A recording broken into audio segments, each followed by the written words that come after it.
The Trump administration may already be laying the groundwork to steal the 2026 midterms, and this time, they're not even trying to hide it. While most Americans are worried about the economy, Donald Trump's allies inside the government are quietly testing how to use emergency powers to override state election laws and rewrite democracy. This isn't speculation, it's happening right now. Republicans know they're in deep trouble heading into next year. Democrats hold a 7-point lead in generic ballot polling. More Americans now identify as Democrats than Republicans, and Trump's approval is underwater in all 7 major swing states. The GOP is facing a political disaster, and history shows the party in power usually loses ground in its first midterm. But instead of accepting that, Trump's inner circle is preparing a desperate plan to cling to power by manufacturing a crisis. Let's start with what the New York Times uncovered about this plan. During a call with right-wing activists, the woman who has since been appointed to President Donald Trump's newly created election integrity position within the Department of Homeland Security had suggested that the president could declare a national emergency to give his government new authority to dictate election rules typically decided by state and local governments. Heather Prenny, formerly a Pennsylvania-based private investigator who came to prominence as a leading proponent of Trump's efforts to overturn his 2020 loss, said this authority would come from, quote, an actual investigation of the loss, which she basically argued was marred by widespread fraud. Elections, of course, are administered by states, with the president having no legal authority over how they are carried out. But Honey suggested that the Trump administration has some additional powers they don't know exist right now, and that by using the investigation as a pretext, we can take these other steps without Congress, and we can mandate that states do things and so on. Honey added, quote, I don't know if that's really feasible.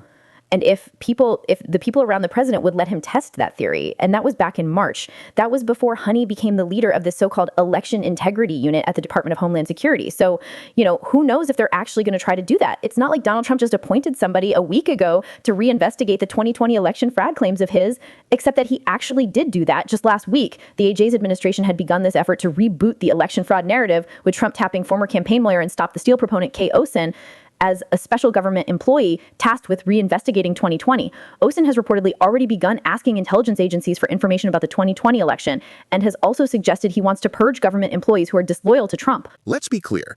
This is the opening act of a coup through bureaucracy. The so-called Election Integrity Unit is the same disinformation network that tried to overturn 2020. Now, Trump has reactivated it inside the Department of Homeland Security, the very agency that's supposed to protect elections, not hijack them. Heather Honey and Kurt Olsen are 2 of the most dangerous names you've never heard.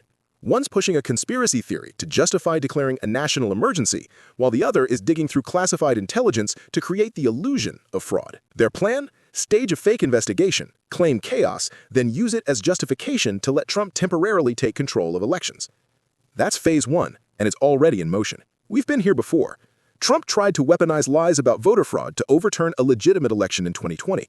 The difference this time is that he's planting loyalists inside the federal government to do it legally, or at least make it look legal. The reality is simple. The president has no constitutional authority to dictate how states run elections. But the far right isn't concerned with legality, they're concerned with control. By twisting the Emergency Powers Act, they could try to suspend state authority, override local officials, and manipulate vote counting, all under the excuse of investigating fraud. And while they play dictator, working families are left behind, with Republicans blocking Democratic efforts to expand voting access, cut costs, and strengthen Social Security. Let's put this in perspective. In the 2020 election, there were only 475 ballots nationwide flagged as potentially fraudulent. Out of 158 million votes cast, 475. That's 0.0003%. Every independent audit, every state investigation, even Trump's own Justice Department confirmed the same thing. There was no widespread fraud. And yet Republicans are still building an entire operation around this lie, a lie powerful enough to justify seizing power they were never granted. If this sounds like a bad sequel to January 6th, that's because it is. But this time, they're trying to do it with paperwork instead of mobs. And unless Congress and the courts act fast, Trump could use this national emergency plan to suppress votes, disqualify opponents, or even delay elections altogether. That's why exposing this now is critical.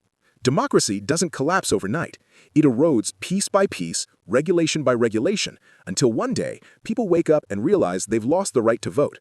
Democrats are fighting to expand democracy, automatic voter registration, early voting, election protection acts, while Republicans are literally plotting how to override it. The 2026 midterms aren't just about which party wins.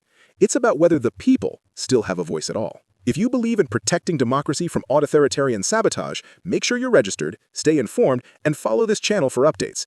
hit the notification bell, share this video, and let me know in the comments, do you think Trump will actually try to use emergency powers to control the election?